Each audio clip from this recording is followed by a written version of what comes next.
नमस्कार दोस्तों। आज हम लोग बात करेंगे कि अंधविश्वास क्या होता है। जैसे बहुत सारे लोग हैं जो मुझे कहते रहते हैं कि तुम केवल आचार्य प्रशांत सर का नाम लेते हो, तुम अंधभक्ति करते हो। भाई देखो, अंधभक्ति सबसे पहले वो वहाँ होता है जहाँ पे हम बिना सोचे समझे, मैंने सोचे कुछ नहीं और बस करने चल दिए।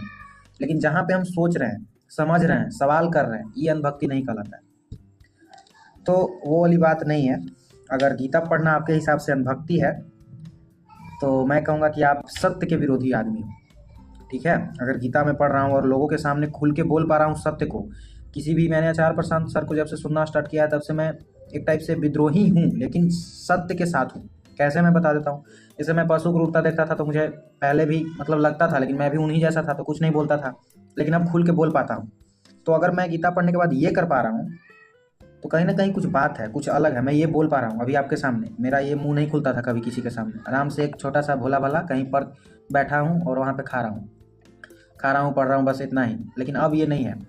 अब सबसे पहले हमें नजर आता है कि जहाँ गलत है वहाँ बोलूंगा, बात सीधे समझाऊंगा। रोक नहीं सकता हूँ, समझा सकता हूँ, लोग क्या कहेंगे उससे मुझे कोई मतलब नहीं। तो अंधभक्ति उसको कहते हैं ना जहाँ पे हम बिना सोचे समझे ही कुछ कर रहे हैं। क्या वेदांत पढ़ना, जो विवेकानंद ने प्रसार किया था, जिसका प्रचार किया था रामकृष्ण परमहंस से सीख के, तो क्या वेदांत पढ़ना गलत है? क्या ये अंधभक्ति की चिन्हानी है? और आपके, अगर आपके लिए गीता पढ़ना, वेदांत पढ़ना, उपनिषद पढ़ना अंधभक्ति है तो भक्ति क्या है फिर? कि बाबा ने बोला कि ये नाम जप करो तो ये होगा, ये मिल जाएगा, वो मिल जाएगा, क्या ये भक्ति है? या स्वार्थवश आप कुछ भी करने चल दिए, इसको भक्ति नहीं कहेंगे। प्रेम होता है ना किसी भी चीज़ को लेकर। हमारे गुरु आचार्य प्रशांत सर कहते हैं कि नियत सही होनी चाहिए, केंद्र ही सही नहीं है। मतलब पढ़ने का, वेदांत पढ़ रहे हैं तो आपको भाएगा नहीं, आप गीता पढ़ रहे हैं आपको नहीं भाएगा, क्योंकि आपका नियत सही नहीं है। आप उसी नियत से गीता को पढ़ना चाहते हैं जिस नियत से किसी को तुम लूटना चाहते हो। जिस नियत से हम किसी को लूटना चाहते हैं, उस नियत से अगर गीता पढ़ोगे तो फेल हो जाओगे। गीता समझ में भी नहीं आएगा, हो सकता है उसकी दुर्गति भी कर लो और अपना ही समय बर्बाद कर लोगे। तो ये उनके लिए होता है ना जिनमें थोड़ा प्रेम होता है, जिनमें थोड़ा नियत होती है सच्चाई जानने की। और ये सब में होता है, लेकिन लोग दबाए रहते हैं, डरे रहते हैं। ऐसा नहीं केवल मेरे में या फिर जो लोग हैं, नहीं नहीं, ऐसा कुछ नहीं, ये सब में होता है, लेकिन लोग दबाए रहते हैं। तो अगर आपके हिसाब से किसी गुरु से सही चीज़ें सीखना भक्ति है तो भक्ति क्या है? आप बताइए, आप क्या, हाँ, कहाँ भक्ति करते हैं वो भी जरा हमें बताइए, समझाइए। हम समझना चाहते हैं उस बात को, क्या होता है भक्ति। विवेकानंद की आत्मकथा की किताब है मेरे पास, जिसमें विवेकानंद ने अपने गुरु के बारे में, गुरु के प्रति कितना समर्पित थे। समर्पित आप रहोगे किसी के प्रति, किसी के प्रति नहीं, एक सच्चे गुरु के प्रति, उसकी पहचान ही होगी कि वो आपके अहंकार पे चोट देगा। और जहाँ सच्चाई होता है वहाँ अहंकार पे चोट लगता ही लगता है। तो देखो, यहाँ पे विवेकानंद का किताब है मेरे पास, इसको मैं पढ़ रहा हूँ अभी, समझ में बहुत सी आ रही। वेदांत है, और भी बहुत सारी किताबें रखी हुई हैं। मुंशी प्रेमचंद का गोदान है, जिसमें किसानों के स्थिति के बारे में बतलाया गया है।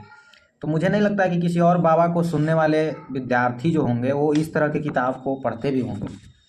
उनके लिए हिंदू राष्ट्र बनाना ही बहुत बड़ी बात हो जाए, भले वो उन्होंने कभी गीता छुआ तक नहीं हो। ठीक है, उन्होंने गीता छोड़ो ना, उनको गीता के नाम पे वो भाग जाते हैं। कृष्ण का उन्होंने हाल खराब कर रखा है। धर्म, जिसको आप धर्म समझ रहे हो ना, वो कचड़ा मात्र बना के रखा है लोगों ने। लोग कचड़ा है, धर्म नहीं। आदि शंकराचार्य ने जो हमें अद्वैत सिद्धांत के बारे में बतलाया था, तो वो वेदांत आता है। ये सब चीज़ें जब हम लोग पढ़ते हैं तब समझ में आने लगती है बातें, और वहाँ से निकल के आता है। मेरे पास भगत सिंह की भी किताबें हैं, उन्होंने बहुत ज़्यादा ईगो पे लिखा है। आप जब पढ़ोगे किताबें तो आपको समझ में आएगा कि सच में भगत सिंह चाहते क्या थे और हमने उनको बना क्या दिया। हमें बस भगत सिंह का नाम लेके बस अपने आप को बहुत अच्छा जताना होता है कि यार मैं भी जानता हूँ। कुछ नहीं आप जानते हो जब तक आप उनकी किताबें नहीं पढ़ रहे। और आपको आना ही पड़ेगा। 2 मिनट का शॉर्ट वीडियो या 5 मिनट का आपको आधा घंटा 1 घंटा का पॉडकास्ट देख के आप किसी भी व्यक्ति को नहीं समझ पाओगे। किसी भी व्यक्ति की किताब को समझने के लिए उस व्यक्ति के पास जाइए, उसके वक्तव्यों को देखिए कि किन किन मुद्दों को उठाता है। क्या तुम्हारे कोई भी बाबा, वो पाखंडी बाबा जो तुमको बोलता है कि ये नाम लो वो नाम लो, भले तुम मुंह से गाली ही क्यों ना दे रहे हो, और इसी मुंह से गाली और इसी मुंह से राधे राधे नाम जप करो, कुछ नहीं होगा उससे। मैं बता रहा हूँ, बिना आत्मज्ञान, हमारे गुरु आचार्य जी कहते हैं, बिना आत्मज्ञान के कुछ नहीं होता है। होगा तो वही पाखंडी बनोगे फिर उसी की तरह। वो तो है भाई, बागेश्वर बाबा, ये सब जितना भी है, इन लोग बस एक बिजनेस कर रहा है। अब चूंकि टैक्स लगता नहीं है तो इनको तो दिखावा करना पड़ेगा ना कि हम, मैं सेवा करता हूँ। और आप लोग पढ़े लिखे नहीं रहोगे तो यही तीसरी फेल बाबाओं के चक्कर में पड़ोगे। तो पढ़ते रहो, बाबा तो फेल है, तुमको भी फेल कराएगा और कहेगा कि विद्या लेना गलत है, अविद्या। उपनिषद साफ कह रहे हैं कि विद्या और अविद्या दोनों साथ लेकर चलना पड़ता है। तो हम कहाँ के धुरंधर हैं? हम अपने आप को पता नहीं क्या समझते हैं। हम किसी भी सच्चे व्यक्ति के पास जाना ही नहीं चाहते हैं, क्योंकि हमारे अहंकार पे चोट लगता है, हमारे स्वार्थों पे चोट लगता है।